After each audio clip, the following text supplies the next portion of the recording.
Hey, what's up, everybody? This is an addict named Derek on Addiction and Recovery Talk, episode 19, with my co-host Mike Stewart. Yo, What's going on, everybody? How we doing today? Want to say happy Men's Mental Health Month. This is the conclusion of Men's Mental Health Month. This is day 30. I know a lot of people don't even know about this. Derek himself didn't even know about this. A man who actually, I'm sure, going through what he's gone through, we've never actually spoken about that, but I'm sure has dealt with some mental health issues. We all do. Going through addiction, coming out of addiction, becoming the better self, you're going to go through things. Even once you're clean, going on that hero's journey, you're going to have days where, you might feel like an imposter. You might be like, am I really this person? Yes. As long as you keep your values, stick to your morals, yes, you are that person. And you will become the person that you are. But I wanted to get back to the depression thing because it's a big issue today. And unfortunately, Men's Mental Health Month has kind of been, like I was saying earlier, it's kind of been, unfortunately, people are going to get upset about this, but it's been kind of hijacked by an agenda. And unfortunately, it's been popularized as Pride Month. So, I didn't know about that either. Really. You don't see, that's why there's like rainbow flags on Main Street of every town now. Okay. Yeah. But yes, so that's what's going on, and they have parades all over the place. They having parades? All over the place, and a lot of times, like drag queens are walking around the streets naked, like with their penises hanging out. No, they're not. Brother, Come on, man, stop it. Anybody who's watching right now on the live, please comment right now and tell Derek. I can't. Tell Derek the truth about There's what happens at a There's no way Pride that's parade. happening. It's disgusting. Isn't that decent exposure? Yeah, exactly. So they could do that. Why Get is away it with allowed? Yeah. It's allowed. Well, burning an American flag is considered okay. It's considered protest, but burning a pride flag is a hate crime. So explain that. I can't. Yeah. I didn't even know about it till now. Yeah, which is I need to see it to believe it. That's you're flooding me with too much. There's plenty of video You're hitting me with combinations. Yeah, You know what I'm saying? that's I'm thrown off right now. Hey man. You know what I mean? Yeah, you're gonna. Afterwards we can check that out. And I urge anybody who doesn't know about it to look it up. The books. I don't know if I want to know. Maybe I should stay ignorant. Well, I don't think anybody should say. No, the When they say ignorant is bliss. It's one of those hard truths you need to know. Just like those hard truths you need to know about yourself while you're going your journey. So, but back to depression. Okay. You're going to go through some hard times coming out of this. You're going to feel depressed. It's going to happen. You've been artificially pumping a dopamine kick through your brain. And now you're going to stop that. So what happens is you're at baseline. Dopamine's always kind of up. There's always a baseline. It's never empty. When it goes up, boom, you get a dopamine kick. It goes below baseline and comes back up. When you do drugs, it goes below baseline and you pump it back up. So it never gets back to it. So your body just needs to rebuild it. But you can speed that process up. Just work out. Big time. A big thing. That's what I did. Do it. I did that just because I like to work out. It wasn't like I was looking for something. It was like I didn't know about depression and mental health. When I got clean, I didn't know about that. Well, it wasn't a fad back then. And back then, it wasn't considered a disease. It was just a feeling, which is what it is. It's a feeling that comes and goes. But we've basically been brainwashed into believing it's this horrible disease that comes down from the sky, and the only thing that can cure it is medicine. But that's not true. I will say this: when I was growing up, that's why maybe people in my generation have a hard time accepting depression, or they kind of almost look down upon it, like you're not depressed, just get up and do something. Because I don't think they really allowed us to be depressed or fed into it like that. Yes, You know that's what I the mean? thing, you don't feed into it. Yeah. It's called rheumatism, and that's actually one of the main causes of depression is rheumatism, and that's living in your issues. We kind of touched on that last week. That's like living, like constantly talking about staying in therapy, constantly going down that dark path. You can't live there. I've been to therapy. You have to talk to yourself. You have to talk yourself out of these situations. I went to therapy for a specific issue, That's and it was like, I don't know, 10 sessions, and then it was over. you used it for an issue, and that was it. Yeah, it was for something specific. It was traumatic that I went through, Yeah. and when it was over, it was over. You allow them to put you on medication. No, but I've been clean for, but That's good. That's the narcotic, non-narcotic stuff. maybe it's crazy to say this, but once I got clean, I didn't believe in drugs. Like, so crazy. Like, can you believe that? I'm not trying to say street drug. I'm talking about regular anything. You don't need any I didn't. chemicals. I never liked stuff that you would get from a doctor. I don't know why. It just didn't seem like, I don't know. It just seemed. They cause more issues than they cure. And here's another thing. I don't mean to sound racial, but in the black community, it's just not something that we really believed in, or Just really just focused mentioning the fact that you're black is racist. Did you know that too? well, you gotta be I'm honest. just fucking with you, bro. I mean, you gotta talk about shit that's, it is what it is. You know what I mean? I mean, like if we're trying to be honest, we gotta sometimes talk about things that maybe are uncomfortable, like racism, this you call that pride stuff. Like that wasn't big when I was coming up. That just wasn't. Like, for instance, like people stayed in the closet for a reason, because of what they would face. And sometimes it was like harm, physical harm, or even death. That's how serious coming out of the closet was. And for instance, there was like certain places where I guess people can go if they were gay to be comfortable, like San Francisco, like in New York it was like Greenwich Village, or they had like a section, you know what I mean? Even in Jersey, Asbury Park was a big gay community that they had gay clubs. It was different. It was different, you know what I mean? I'm not to say it's better or worse, I'm just saying it was different. So like, to me, this is new stuff. Like, like, I actually think they make it worse. Like, because it's almost like they're giving people an easy out to be like, I need help, or I'm not doing stuff because I'm depressed. It's an excuse. It's a like, fucking excuse. To me, even if you are depressed, you still gotta get up and do stuff. You still gotta you gotta work. You gotta get stuff done. Like for instance, every day is not gonna be Christmas, right? Every day you're not gonna feel the best, but you can make the best of your day. Like, and I look at it like this: we have a lot of sayings in Narcotics Anonymous, because that's my spot where I got my help.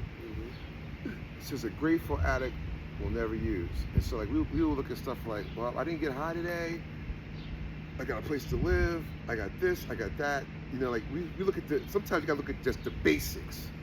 All right, I might not have all these things that I really want, but I got what I need. I'm not homeless, I'm not in jail, I'm not strung out on crack. Like sometimes you gotta look at that, right, and say, damn, well, I'm doing good because look where I came from. I mean, all those things I said, I've been to jail, I've been strung out on crack. Hold on. And all those things you said, people have died from. Yeah. People have gone to bed and not woken up from. Right. People have just gone to bed and not woken up perfectly healthy.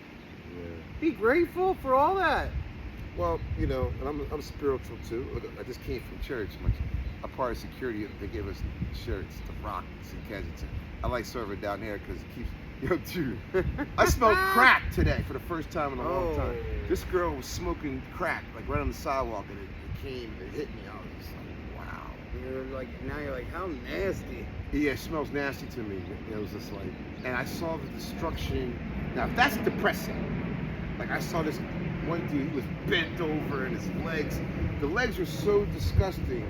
When I got close, I had to look away because I could never be a nurse or a doctor. I have a hard time with stuff like that. It's nasty to me. Like, and I'm like, how does a person live like that? I'd like to know why. So nasty. Because they're shooting up fentanyl that has xylene. That's it. And what's that other stuff? A trank. The trank is the xylazine. That's what that I never liked needles, thank God, but It's a way to skip. but like drug addicts didn't look that bad in my day. They look horrible now. They look like zombies. Yeah. So I'm grateful I'm not using drugs. I'm grateful I have a chance every day to work on my goals. Like, you know, like even me, like I love the gym and all that, but not every day I feel like going to work out. Some days I'm Still like, do, right? I do because I feel like it's my job. You know what I'm saying? I'm 40 years old. Do you think I feel like waking up at 4:30 7 days a week and Dude, you're running young. What are you talking about? 2.25 miles? Bruh, I run 2.25 miles every morning, bro. Get out there. I'm hitting the wrestling mat. You should be. Everything. I'm crushing Because it. you can. You think I don't? But there are days. You think I feel like doing that shit as the sun rises Not every day? I don't care if you're 20 years old. You're not gonna feel like doing that shit every day. No. You're not. You're gonna feel like it just as much as I do. Right. Now, I'm not special. So you're talking about mental health month. It's a whole month for it, The huh? whole month, and you don't even know about it. Nobody talks about it. It's hidden. Right. And I think what they say, 1.6 million men attempt suicide every year. 5.25. What is it? 525. 525,000 deaths From suicide? 525,000 1.6 million attempts. per year? Yes. And 1.6 million attempts? Men only. Men? Mm-hmm. Yeah. It's tough, man, but I look at it like this. I mean, I believe this, I only get one life. And I do know that things can get better because I've been low before. And I actually want to see what's going to happen. Like, I'm like, dude, like, you know, I'm striving for all these things. Like, dude, I want to see what happens. Like, and none of it's happening right away. I'm putting the work in, but it's not happening. It's not happening overnight. So like it's a process. But I'm actually enjoying the journey. I'm learning to enjoy the process, the journey. I posted a picture yesterday. Right, this picture flashed up on Facebook because you know Facebook has like 10 years ago, blah blah blah. So it was a picture from 10 years ago, and on one side of the screen was me, and the other side of the screen was my 3 kids. And I was like, look at my kids because they were like 11, 14, and 18 at the time. Now it's 10 years later. So I was looking at me, and dude, I thought I was, doing okay back then. I took my shirt off at the beach, and I said, take a picture of me. And I guess I thought I was okay. Today I wouldn't take my shirt off if I looked like that. I was like, damn, dude, you look fat. That's how I looked to myself. I was like, dude, you look fat, bro. And I was just like, well, maybe a lot of people that I'm friends with on social media don't know me from back then, And so let me post that to let them see where I came from. And I got so far a big response because sometimes you need to show people where you came from to let them know. Like I haven't always been like Jack LaLanne. Like I was a single dad. I didn't have the time to work out like I do now. Like I had a lot more responsibility. I had 3 kids to take care of. They had activities I had to go to. So it was different. I didn't diet back then like I do now. I ate whatever I wanted, and I lifted weights and I did a little cardio, and I thought I was good, but I was like 270. And not only that, let's think about how much happier you are now, how much better you feel about you. Yeah. And you gotta do what's hard in order to feel good. There's no sunshine without rain. There's no light without dark. Right. Pushing yourself to that limit, pushing yourself through harder things, you'll actually get more of an endorphin release. Your muscles release endorphins that actually fight depression. Yeah. Literally. So on a scientific, biological basis, physical activity is going to help you fix your depression. Then as you accomplish these things, you're seeking accomplishment. which is going to cause more of that dopamine kick, more of those good things to fire off in your brain. Okay, you got to rebalance all of these chemicals. Yeah. So you got to get into these things radically and go hard. It takes work. And on the days you really don't feel like it, on the days That's that when you really should dopamine's go. real low. So that's why you really got to go to Yeah. kick that shit right back up. Dude, I was I up late. promise you, every client I have who's depressed, when they get to the gym, leaves telling me they feel like a different person. I promise you. I have not had a one yet come in miserable and leave miserable. Yeah. I Half hour. I had a late night. I was up watching the fights last night, so I didn't really feel like getting up this morning. And I was actually gonna stay home and just wait and then go to church. But I was laying there. Now I'm up, watching TV, and I was like, "This is depressing." I said to myself.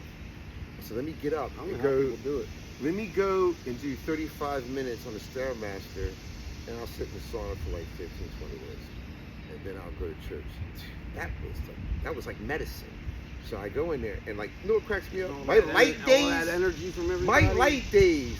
Like when I leave here, I'm gonna go do hot yoga, and to me, that's a light day because I'm only gonna do. I did the Stairmaster for 35 minutes and the sauna for whatever, 15, 20 minutes. And I'm gonna do hot yoga. It's a 75-minute class. That's it because I'm going to a meeting tonight. To me, that's a light day. That's like nothing. Mhm. It's a drop in the bucket, but at least I'm doing something. So like, I feel better. I feel better because I got up, I did something for my physical health, and a lot of stuff I'm hearing you talking about, I know it's true because during the pandemic, dude, you would have thought I went to college on YouTube. So I looked up all different kind of things. That's when I really started getting better with my physical fitness, nutrition. Like right now, I'm all up on the cold plunges and stuff. I just seen. Remember, we were going through our phones, and it says cold plunges and testosterone. Mhm. And I was like, oh man, I'm gonna look at this afterwards because Natural testosterone boost right there. I did 6 minutes in the ice bath yesterday, and so it's like I get out of there, I'm like, whew, ready to go. I did a yoga class after that. I'm like, I'm always moving. Like It's going to fire your serotonin, your epinephrine, your norepinephrine, and it keeps it sky high as actually cocaine does, but it keeps it up there for 4 to 5 hours, as cocaine does for like 10 minutes. Now look at this. So like I got clean at 28 years old, right? So life goes on. Life doesn't stop, right? Time. That's one thing man can't control is time, right? So here it is, 29 years later, right? Almost 30 years later. I'm 58 years old, and like I'm in the best physical shape of my life. I could have took a turn for the worse and let myself go because a lot of people do, because it's almost like we accept, oh, I'm older now. Programming. I worked all my life. Now it's time for me.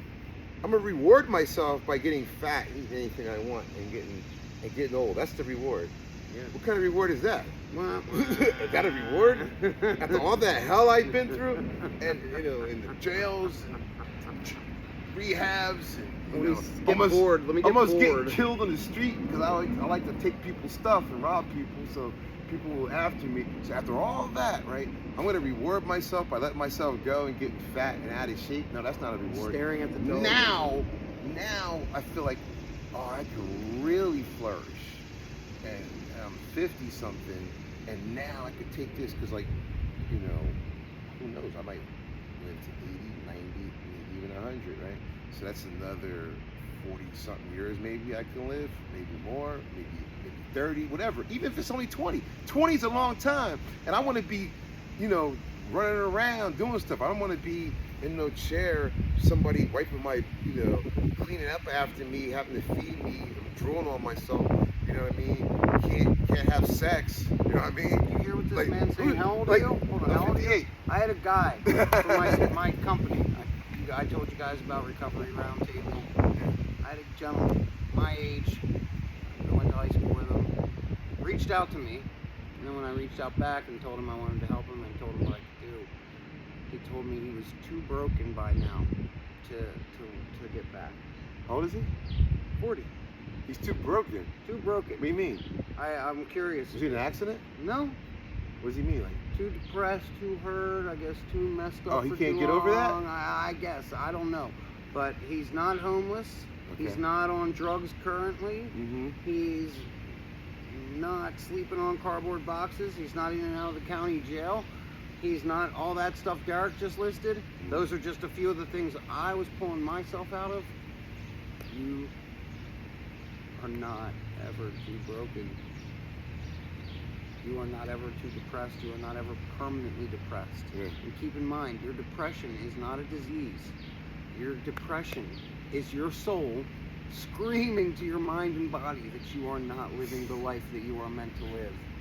And that you need to get your shit changed and fix you. And all this stuff around you will then end up, will just fix itself.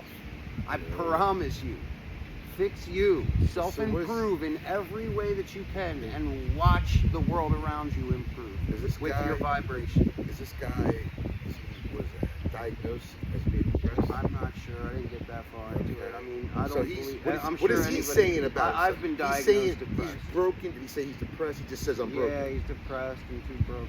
Yeah, And too broken. So he's giving up. Yes, quitting What happened? on himself. What happened to make him feel this way? I'm not sure. Okay, let me tell you what happened to me. But nothing I come to- home, right, October 16th, 2003. I live in Philadelphia, right? I'm working night shift, so I get off, I went to work at 10:30 at night and get off at 6:30 in the morning.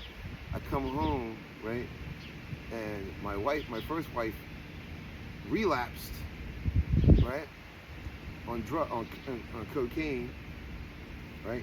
Left the kids alone, 7, 4, and almost 1, right? Well, and stole a lot of the stuff out of the house, right? And wasn't answering her phone and didn't come back, right? You think I felt good? You think I was happy? You think I could have been a little depressed? You know what I did? I got serious because I was like, all right, this is my situation. Because like you go through all these different stages of feelings, like desperation, anger, like all kind of different feelings. Like just come back, we'll work it out. Like I died 3 times in a month. Yeah, okay. You know what I mean? So And then got clean the next month. you know what I did? I got better. I got better, man. I started working hard at my life because I knew I had 3 kids that were dependent on me. That's what I did. I was like, okay, kids. What I was gonna say, kids, you see what happened, right? Yeah. I know you might understand, but it's But devastating. Daddy's giving up now. I gotta give up. I'm broken, kids, and so that means you're gonna have to suffer. This You're gonna is have the to fend for example yourself. You can look for This now. is. I might have to drop you off at Grandma and Granddaddy's house. I don't know. I might drop you off somewhere, but I can't handle this. Anybody- Matter of fact, I might have to go do some drugs, kids. Anybody who has little brothers, little sisters, or children out there, bro, you are an example, especially the men. You're an example. You're the leader. My kids can never say I didn't. They look up to you. Well, they do. My kids put me in. You are responsible for them, and I Yeah. don't give a shit what anybody says. Yeah. You have to prove to them how to live proper. Don't listen to any of this bullshit anymore. Oh, you have nothing to prove. Don't worry about anybody. Just do you. No, that's not life. You have people that have sacrificed and fought for you. Actually, you need to be a productive member of society. Really, that's what. Especially if you're come from addiction, because you took away. I'm not You even did some getting outside damage. the household yet, but of You course. did some damage. You know, you did some stuff. So you owe it to society to be a productive member of society and make amends to yourself and to others, and be the best person you could be. And that's what I strive for, to be a productive member of society, to make a difference. Because when I was out there using, you know, I was a menace to society. I did some damage. I hurt people. I stole